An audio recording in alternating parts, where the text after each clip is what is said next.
Today we're going to take a look at the second part of vendor transactions. In the first part, we took a look at the various buttons on the vendor transaction navigation aid. Today we're going to again go into Bellwether Garden Supply, and we're going to take a look at purchase orders and the receiving of inventory. So once again, we're in the vendors and purchases button, navigation aid of the Bellwether Garden Supply Company. And we had looked at all these buttons, what they do in general, and we had gone into the vendors button and learned how to put a new vendor in when we in the first part of this YouTube video series. Now we're going to take a look at purchase orders.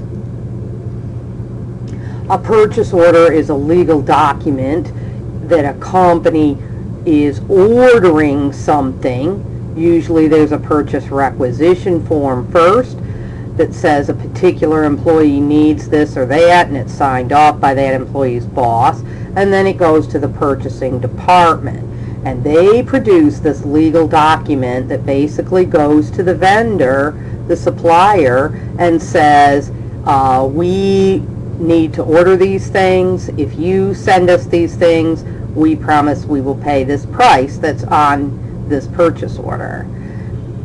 And if the things are not sent, they are on back order or whatever, then that invalidates that purchase order, or at least that part of the purchase order that is not sent.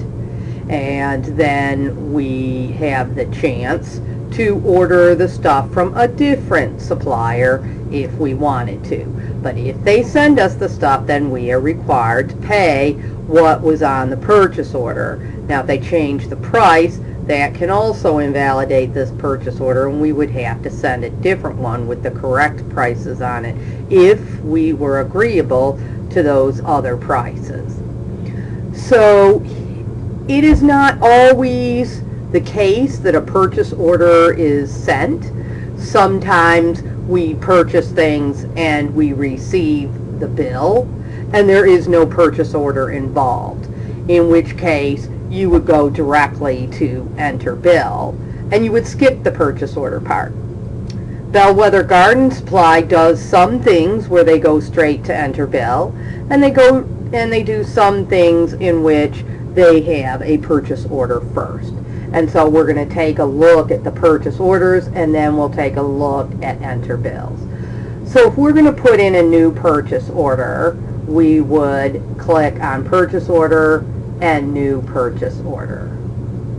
It's asking for the vendor, and we can click on the magnifying glass and choose a vendor. And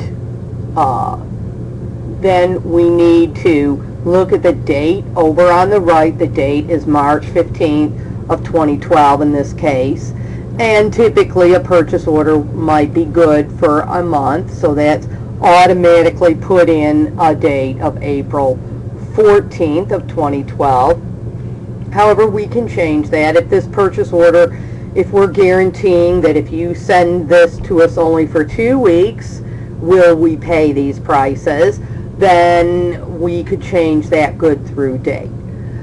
Okay. We do have to have a purchase order. All internal documents and external documents from the company should have can be consecutively numbered, pre-numbered on them. You should never have documents in the company that don't have numbers. And we're going to keep track of this in this software through that PO number. So we have to have a number. We'll just choose 1, 2, 3, 4. Then we're going to go down. You can check and see that the terms are what you expect them to be, and that the accounts payable account is the actual accounts payable, which it is. You could override those things if you need to. All right, let's say that we're going to get 10, and we're going to choose, here's birdhouse kits. We have 30 of them in stock. Here we have birdhouse pole 14 foot, and this is showing a -10, which obviously is not correct. So we have some kind of error there. A birdhouse red 12-room unit, we don't have any of those. So let's say that that's what we're going to order. As soon as I click on it, that item code number and the description comes up, and I can just press enter. The GL account is 12,000, which is the inventory account.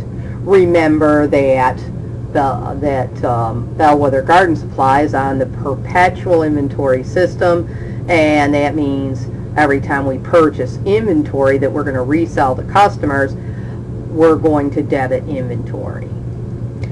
Perpetual inventory system is the default with the software, and if you want to use periodic inventory system, there's some separate things we'll have to do, which will be talked about at the end of the semester. The last price that we paid for these items was $35.95 a piece. If that price has changed, we can go ahead and put the new price in there. Otherwise, we can just press enter, and it will automatically multiply the 10 that we ordered times the unit price. I can enter on through the job. We will talk about that in the future. Under quantity, I'm going to put in 5, and I'm going to get this bird bath stone Gothic 2-piece. Again, it'll be going into inventory once we order it. It was last known as $51.95 a piece, and so 5 times the $51.95 is $259.75, and so our purchase order total is $619.25. If we click on the journal button up above, it will show us how it's going to be journalized when we receive the stuff. Notice this bold note here. GL accounts are updated only when items on the purchase order are received.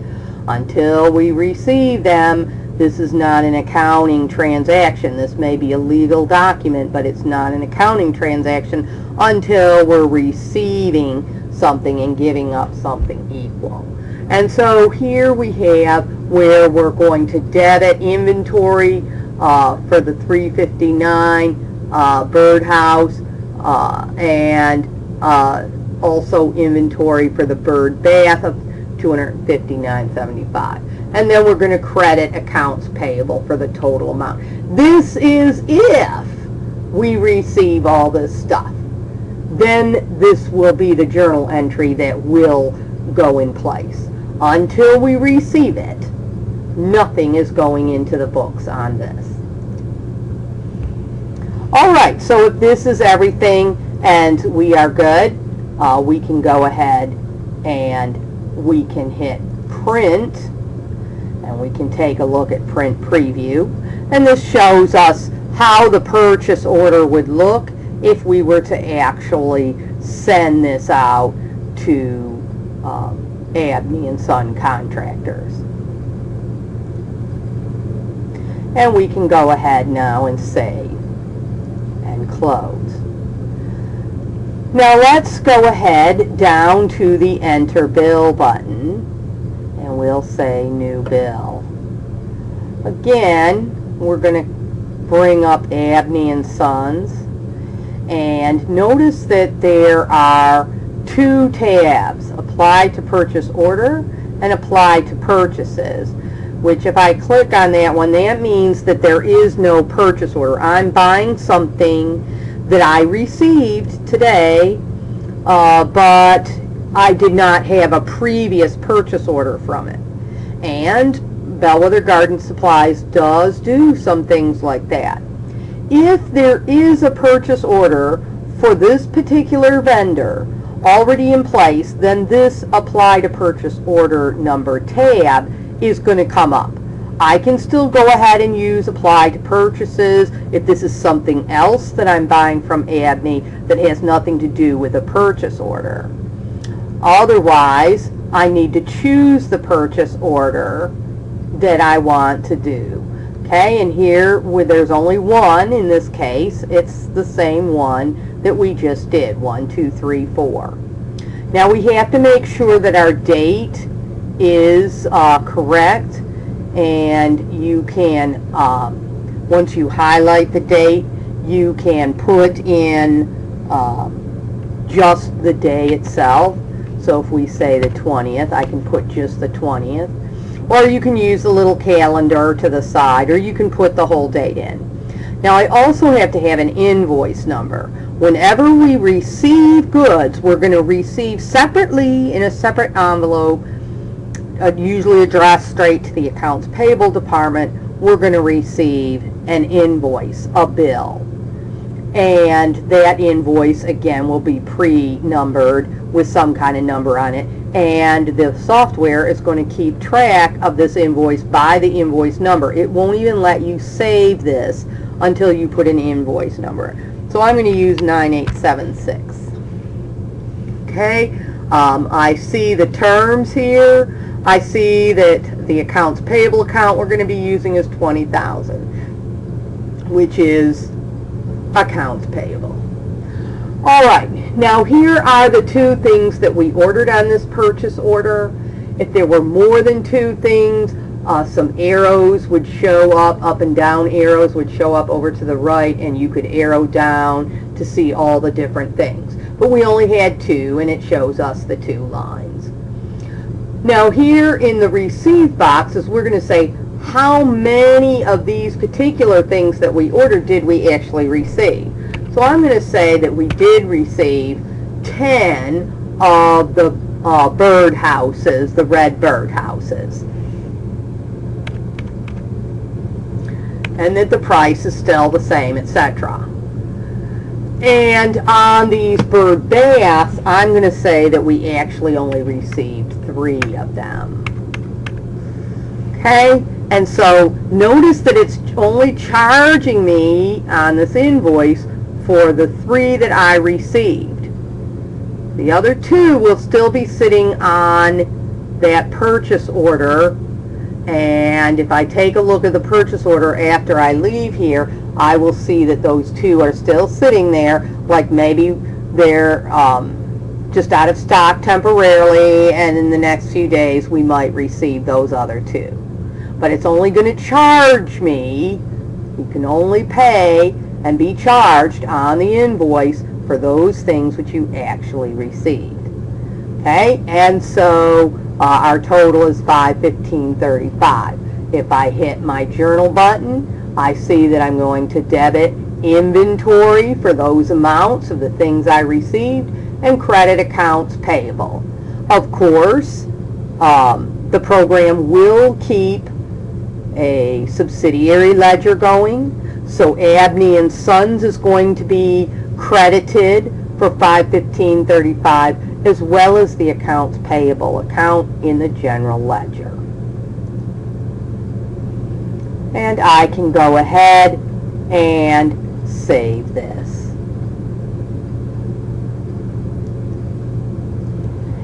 If I go into Enter Bill, New Bill again, and again bring up Abney & Sons, and again look at that same PO, you'll see that there's nothing left to receive from the red bird houses, but that I do still have 2 left of the bird baths.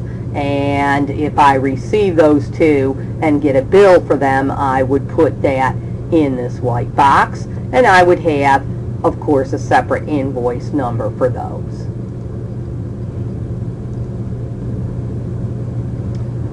Okay. If we go into enter bill, and let's say Abney Son and Contractors, rather than that purchase order, we purchase something different and we don't have a purchase order for it. I would click on apply to purchases. I would put how many it was. I would put whatever item it was.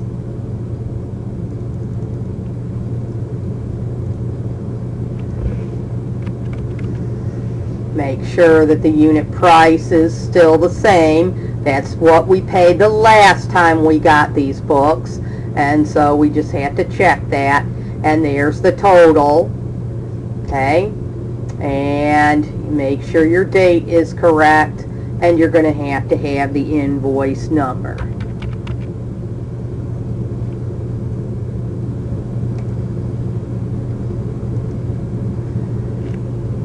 Alright, so we've taken a look at the purchase orders, how to do those, and how to enter a bill, whether it was something that you had a previous purchase order on or something that no purchase order was put into place. In the next YouTube video, we'll take a look at paying the bills and writing checks.